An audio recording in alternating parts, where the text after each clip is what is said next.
Sounds, camera, action with inspiring leaders. Today's conversation is all about building sustainable schools, growing human capacity, and creating healthy environment around the schools.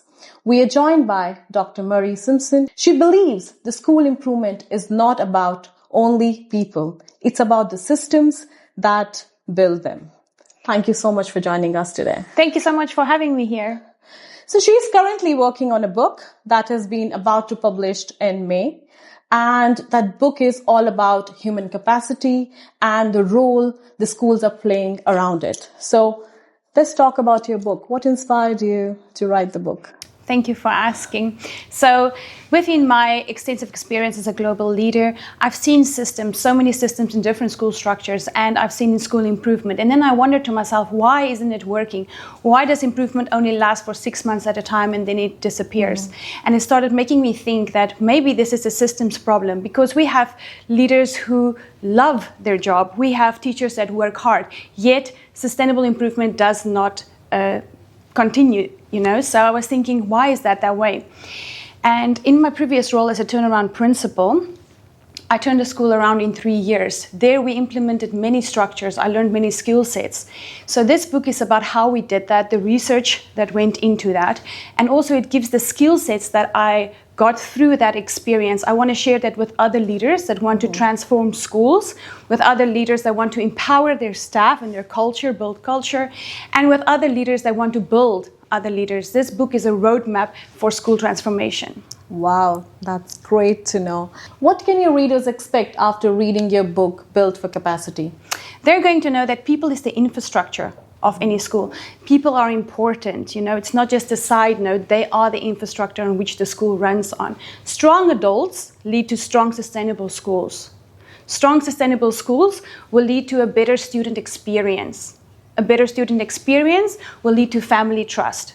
Family trust will lead to a better school image, better enrollment. We have seen this, in my previous school. What we did is we worked on student enrollment, actually went up by 67% in 3 years. Our staff retention went from 42% to 6% in just 3 years, which means that our systems were working, and which leads me to sustainable schools are built on sustainable people. People is what we should focus on first.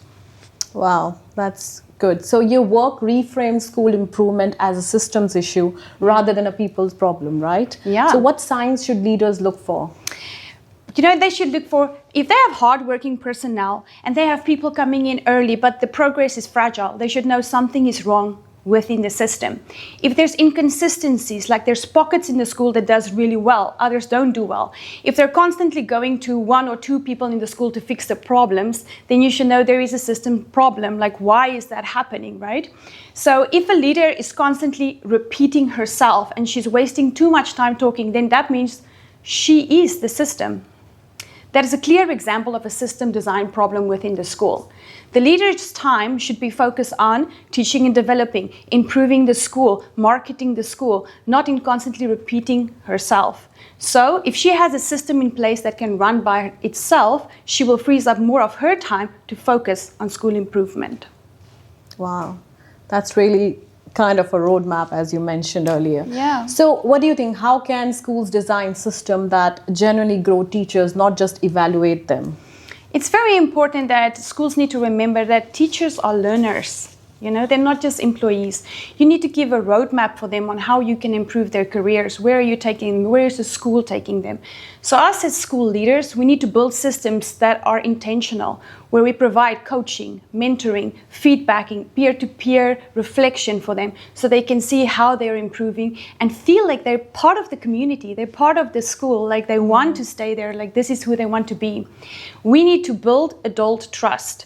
Because only when we have trusting environments in schools, then teachers will feel more free to take chances. Very often we see in schools that it's fear-based, and in fear-based environments, nobody grows or explores.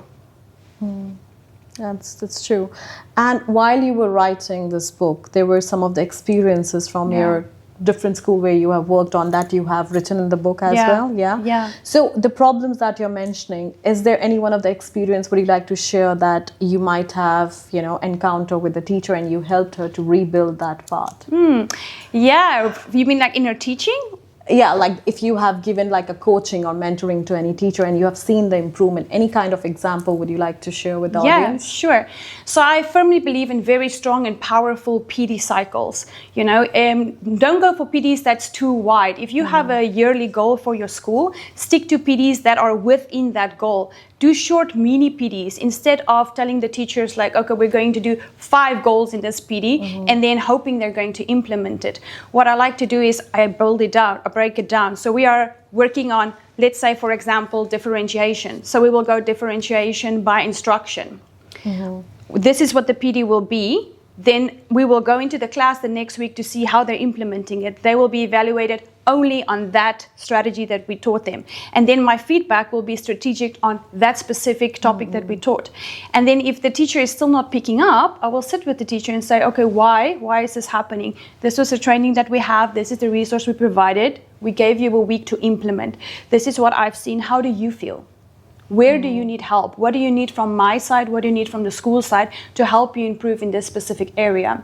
And this really helped my whole teacher community because I knew my teachers. I took the time to know exactly where they were developmentally, where they want to be, where they're going to be, where did they need additional help from me, where did they need additional resources or training, and I could provide them. And if I couldn't provide them, then I would send them for additional training outside school hours. Wow, that's great. And there is a kind of a self-reflection also at some stage for the teachers? Yes, so we had within our goals, I love goals.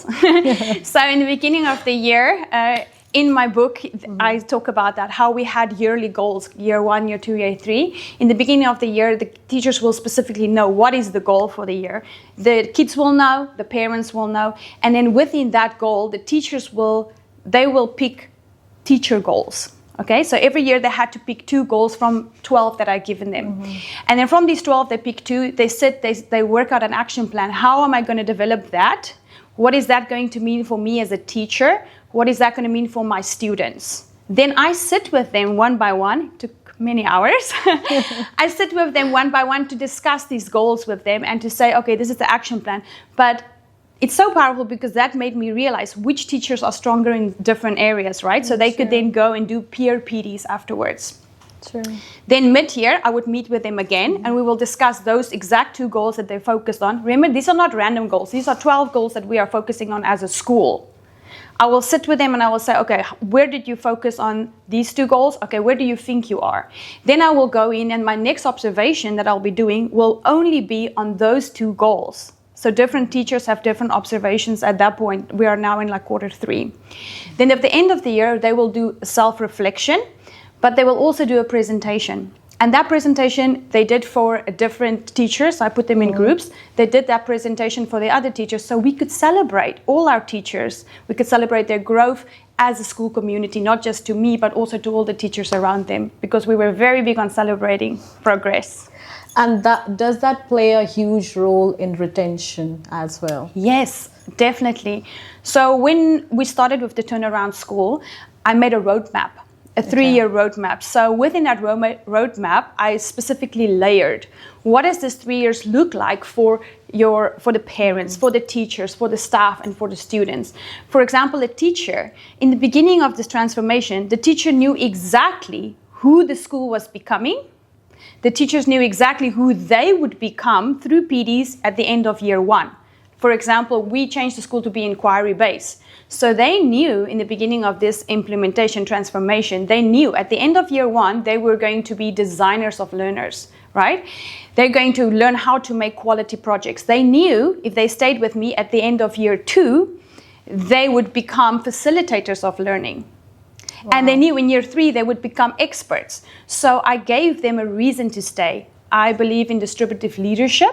So I always equipped them, I trust them, I gave them opportunities to move forward, and many of them stayed because they grew. You know, for me especially, I think a leader is not the loudest person in the room. True, I agree with you on that. A leader should sit back, give other people opportunity to lead, to move forward. Like leaders should empower, not enable. Wow, that's amazing, and it also plays a huge role when we talk about teachers' voice. Yeah, You know, in the school, it's a part of the whole process. When you show that confidence in teachers, it does affect overall growth and retention, as we spoke about.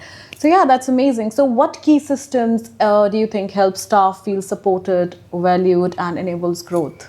I'm going to go with the 3 C's. Clear communication, clarity, and consistency from you as a leader. Remember, if you are calm, your team will be calm. If you have clarity where you're going, you can provide the roadmap. But if you don't know where you're going, how are they going to know where you're going, right? So, and also, don't just ask the staff to do more, to be more. Why don't you get in there, you know? Build with them, empower them, notice them, say, I see you. Thank you for what you're doing. You're really good in this area. And then provide them room to grow within the organization. It's like building relationship with them is so important, because when we ask our teachers to build relationship with the students, so true. So how can we not focus on building relationship between teachers and leaders? Yes, because I think when we give that gap, a big gap between teachers and leaders, it's so difficult to grow. Yeah. Where you can't, you know, we don't have teachers' voice. There where there is a problem. So as you spoke about earlier, about the fear. Yeah, exactly. Yeah. So that's amazing. So why do great educators leave long before they officially resign?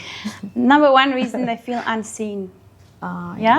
People feel unseen. They feel like a lack of job satisfaction. They might be in the wrong role. That's a big thing.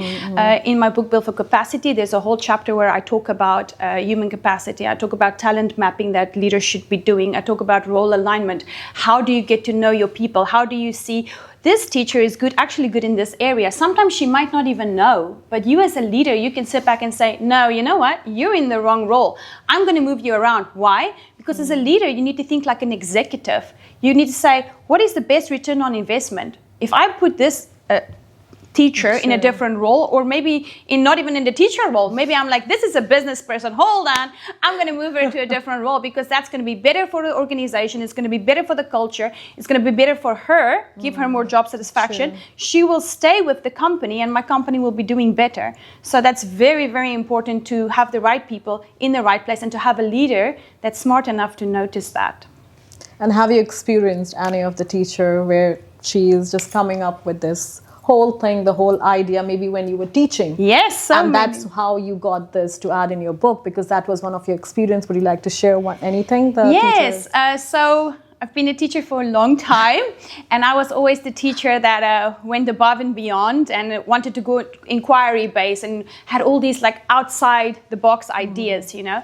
Luckily, I was blessed enough to have many principals that were like, okay, Marie, just run with your idea. Just go do it. Just take the lead here. And I did it. So when I got the opportunity to become a principal, I always said like, I want to offer that to other teachers. And when I started hiring people, I changed the hiring system because I knew who the school was that I was building. You know, it wasn't just HR hiring people, because he didn't know. He didn't know what I was looking for in an educator. So I sat there, I made a whole template. I included the teachers in the whole process, so they knew already who was coming in. And I sat with them and I said, listen, this is who we are. And then I said, okay, I'm going to give you time to make a presentation, and you're going to present to us who you are. How do you see yourself fit in? More importantly, I kept those documents and I studied them again before they came in to start working for me, so that I could know exactly that person is strong in this area. These are the skills that I saw in our interview. Bum, bum, bum. This is the skills that she thinks she's good at. So sometimes when she came, I'd be like, you're really good at this, but you know what? I want you to run on the side. I want you to run the design initiative on the side, or I want you to run this club on the side, because I knew that's that teacher's passion. So giving them that freedom. And I always said to the teachers before they accept a job with me, I always said, listen, I will give you a lot of freedom to run. I want innovative, creative teachers, because I'm innovative, I'm creative, and I don't want to walk. I'm a runner. So I want teachers that's going to run with me. So if that's you, come. I'm not going to give you a book and say, you have to teach Unit 1 now. No, I want you to say, right, let's sit down, let's brainstorm projects, and let's go. Marie, I want to work with Coke. This is a real example, my grade 4 class. We want to work with Coke. We're going to get money for water filters. We're going to build water filters for this village. I said, no problem. Let's do it. Why not? The kids said, okay, if we can get 200,000 baht, then can we dunk you in a tank of water? I said, that's a lot of money. I said, no problem, you can do it. You know what? The kids raised 250,000. So they dunked me in a big tank of water. But for grade 4 students, like, that is remarkable. And it's all because the teachers took initiative. The kids got excited. The whole community got involved. And they were like, we're giving money. Let's move forward. Let's do this. And that's what excites me. I want to see that passion in other people and bring it out in them and say, let's do this. Oh my God. So, wow, it's a lot of information, a lot of experiences. Picked a lot of things from this, and I hope that even the listeners or audience would be getting so much information from this. Let's move on to the next question. Yeah. How can schools move from isolated initiatives to embedded culture? Belonging before agency, you know? True. That's why it's so important for the school to know who they are and to be consistent in that, because the teachers need to feel like they belong. If the teachers feel they belong, students need to feel like they belong. Parents need to feel like they belong. It all goes back to belonging.